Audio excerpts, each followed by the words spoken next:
ظلم کی کالی رات، اندھا قانون۔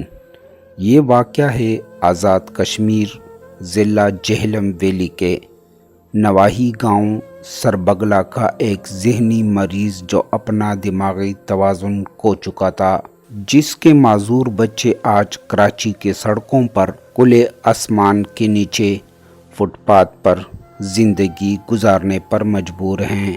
ذہنی معذور کالا خان مغل، جس کا دماغی بیماری کا فائدہ اٹھاتے ہوئے گاؤں کے ایک بااثر شخص نے چند پیسوں میں اس کی لاکھوں کی پراپرٹی اپنے نام کروا لی، یہاں تک معذور بچوں سے ان کی چھت جیسی انمول نعمت چھین لی گئی۔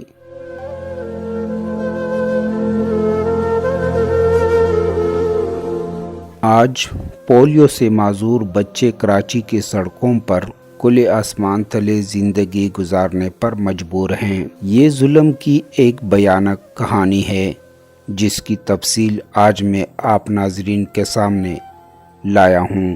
اس دماغی مریض شخص کا ایک ہی بیٹا ایسا تھا جو یہ زمین واپس کر سکتا تھا، مگر ظلم کے سامنے یہ بھی زیادہ دیر نہ ٹھہر سکا۔ شاید مغل ولد کالا خان جب اس کو معلوم ہوا کہ گاؤں کے چند بااثر لوگوں نے مل کر اس کے والد سے اس کی دماغی معذوری کا فائدہ اٹھاتے ہوئے تمام زمین اپنے نام کروا لی ہے، تو شاید مغل جو کراچی میں حصول رزق کی تلاش میں گیا تھا، خبر سنتی ہی واپس آیا۔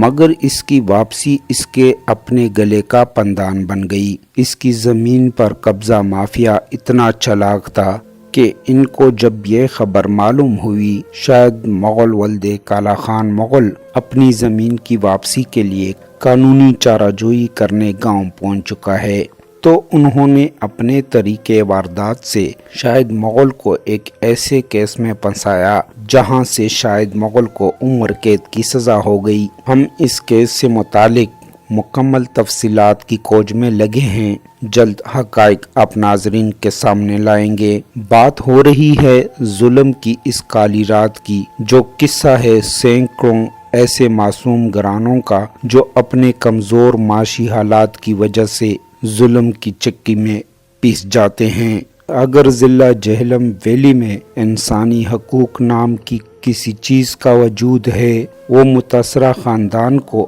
انصاف دلوانے کے لیے اپنا رول ادا کریں، آج کے اس موضوع پر اپنا مثبت کردار ادا کریں، اور وہ ادارے بھی اپنا فرض ادا کریں جو ریاستی عوام کے جان و مال کے تحفظ کا حلف اٹھاتے ہیں۔ نہ جانے اس ظالم معاشرے میں ایسے کتنے خاندان روز اس ظلم کا شکار ہوتے ہیں۔ مجھے امید ہے اپنی ریاستی ارباب اختیار سے کہ وہ آج کے اس موضوع کا نوٹس لیتے ہوئے متاثرہ خاندان کے ساتھ انصاف کے تمام قانونی تقاضے پورے کریں گے اور ظلم ناحق کرنے والوں کا کڑا حساب کریں گے۔ امین افریدی، پشتو ٹین، ضلع خیبر باڑہ۔